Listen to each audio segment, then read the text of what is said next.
Habari Tanzania, kwa majina anaitwa Pachiko Midundo, ni producer muziki wa Singeli, lakini pia ni DJ na pia ni meneja Mama Amina. Nimekuja mbele yenu leo hapa kuzungumza na nyinyi na kuwajulisha kile ambacho kinaendelea. Lakini pia napenda kuwashukuru kwa wale watu ambao wamenisupport kuanzia mwanzo mpaka hapa nilipofikia.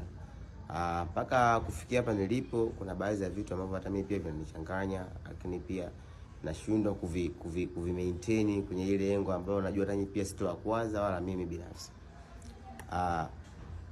Hapa sasa hivi ninapozungumza na nyinyi, sawa, na changamoto kubwa ambazo nazipitia kwa sababu ya Mama Amina. Changamoto ambazo sipendaji kuziweka public sana kwa watu, kwa sababu pia sio vizuri. Maana nilikubali kumsaidia Mama Amina na kumsupport, sio kwa shindikizo la mtu yoyote ambaye labda alinishauri au kuniforce kuwa na Mama Amina. No. Mama Amina ni binti ambaye ana changamoto ambazo nafikiri hata nyinyi mnazifahamu. Lakini pia mimi nilikuwa na Mama Amina kwa sababu niliona na uwezo wa kumsaidia na napenda kumsaidia au kumsupport kwenye kile ambacho naweza kumsupport. Si mnanielewa? So mpaka hapa nilipofikia, naona kwa upande wangu imefika mwisho kwa sababu ya changamoto ambazo zimekuwa nje ya uwezo wangu, ambazo naweza nikazielezea kwa ufupi.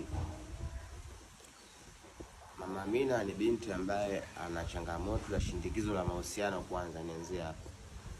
Naweza nikasema kwamba Mama Amina alikuwa na mimi sio kwa sababu labda mimi namsupport au nimemfanya kae sehemu mzuri au nimemfanya afahamike kwa watu. No. Ila Mama Amina alikuwa na mimi kwa sababu ya mahusiano yake binafsi ambayo alikuwa anahisi akiwa na mimi kuna kitu anakipata ambacho anakuwa ana feel comfortable. So ameona baadhi ya hivyo vitu ambavyo alikuwa anavipata kwangu, ameona havipati, mfano kama ni Mfaume. Sasa hivi ameona hayuko naye, kwa hiyo ameamua kuchukua jukumu la kutokuwa na mimi. Kwa sababu labda kuna baadhi ya vitu ambavyo hata mimi mwenyewe navipata, sasa hivi mimi siwezi kumsaidia wala kumpatia wala kumsupport. Ameamua kuwa mwenyewe. So mpaka nimefikia kuchukua clip na kuzungumza, nilitamani ndugu zangu ujue hili, na sio tu kujua, pia kama kuna mtu anaweza kunishauri kunisupport kwenye lengo yote ambao nahisi labda hapa tukifanya hiki na hiki na hiki kitakuwa sawa. Kwa sababu pia natamani kuwa na Mama Amina, natamani pia bado kumsupport, kwa sababu kuna nafasi natamani afike ambao mimi naiona kwenye ubongo wangu, lakini pia inashindwa au inashindikana kwa sababu mwenyewe binafsi ameshaona kama hiki kitu tunakosa kwa hapa, sitaki kuwa na huyo mtu. Kwa hiyo yeye mwenyewe